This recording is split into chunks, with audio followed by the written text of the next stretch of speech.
Tiene la palabra la diputada Soledad Alonso. Hola. Bueno, muchas gracias, presidente. Es un honor poder estar haciendo parte de este homenaje con mis compañeros y mis compañeras de la Cámara.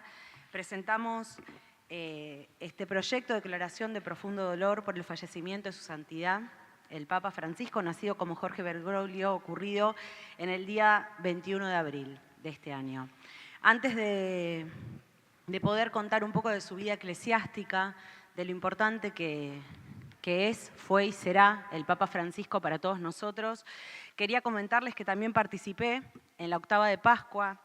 Nos reunimos en Eucaristía para rezar junto al Papa Francisco por su partida con el obispo de Campana, la diócesis Zárate-Campana, Pedro María Laxague, y con el Justo Rodríguez Gallego, obispo auxiliar. Es importante porque en cada rincón de nuestra patria y en cada rincón del mundo, todos los fieles y los que no se sienten quizás acompañados por la religión católica, despidieron a nuestra santidad el Papa de diferentes maneras. Obviamente que el mundo se sintió conmovido ante su partida, y nosotros, que además de haber tenido un excelente Papa como el que fue Francisco, sabemos que hizo muchísimas cosas en nuestro país y es argentino, y bueno, en lo personal era de San Lorenzo, así que también un gran orgullo.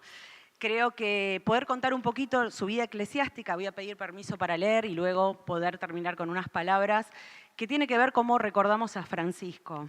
Bueno, Jorge Bergoglio inició el seminario en Villa Devoto en 1957, se unió a la campaña de Jesús, fue jesuita, y fue ordenado sacerdote el 13 de diciembre de 1969.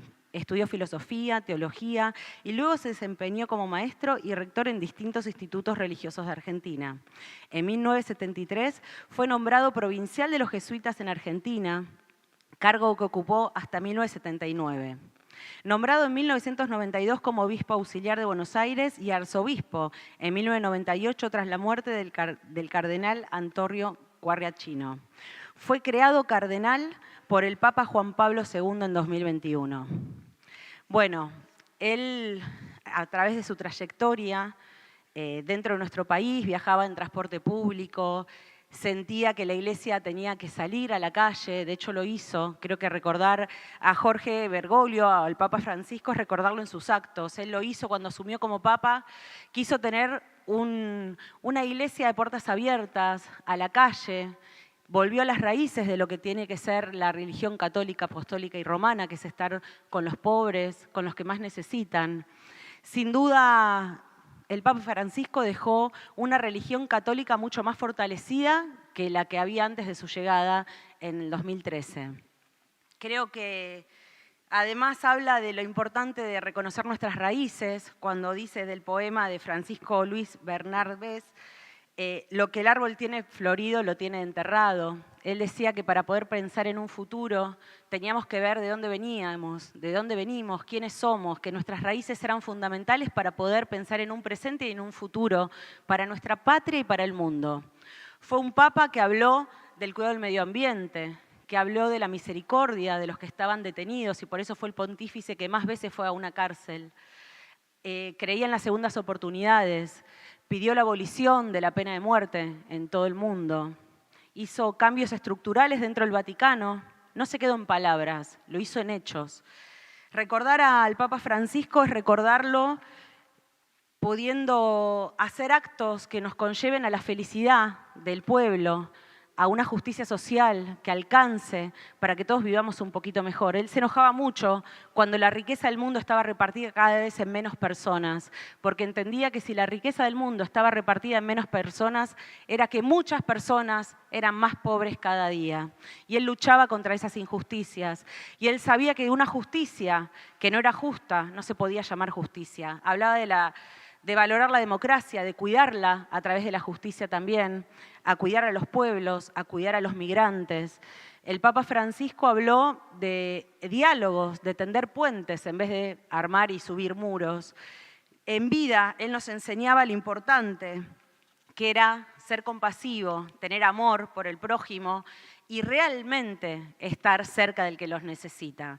Creo que nos vino a los que somos fieles y no nos sentíamos tan cercanos en su momento a la Iglesia Católica, nos vino a dar esa fuerza que necesitábamos para volver a encontrar en la fe un camino que quizás muchos y muchas habíamos dejado de transitar porque a veces no nos representaba la Iglesia, no nos representaba en nuestras familias, que muchas familias somos diversas, no nos representaba en situaciones hasta de divorcios dentro de nuestras familias, no nos representaba en las situaciones cotidianas de ya entrando casi a un siglo XXI en el cual la Iglesia parecía que quedaba muy lejos de las necesidades reales de un pueblo, de un mundo, de hombres y de mujeres y de diversidades que necesitaban y necesitan la palabra de Dios, el abrazo fraterno de un hermano y una hermana, y él hablaba mucho de eso, de ser hermanos, independientemente de las diferencias ideológicas que nos separan mismo en esta Cámara, poder entender que todos somos uno más, que todos necesitamos del otro y de la otra para poder salir adelante como pueblo,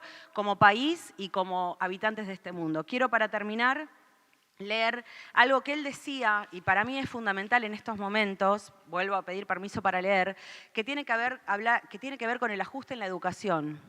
Él decía que el ajuste en la educación es un suicidio programado de un país. Hacer ajustes en la educación es un suicidio programado de un país. No se puede hacer ajustes en el desarrollo educativo. No se puede, es criminal. Es un suicidio programado. A mí me alegra cuando veo en diversas situaciones que tanta gente, cuando hay un ajuste de este tipo, se opone. Incluso los jóvenes, es curioso, se dan cuenta de este ajuste y salen a buscar, porque la educación también es un alimento, es la comida del alma, de la mente, del espíritu. A veces los países un poco dictatoriales, ya sea por dictaduras confesadas o dictaduras encubiertas, en una de las víctimas principales recae la educación. O te hacen que la ideología para cambiar la cabeza, o te van podando lentamente, y solamente los hijos de los ricos pueden tener el acceso educativo superior.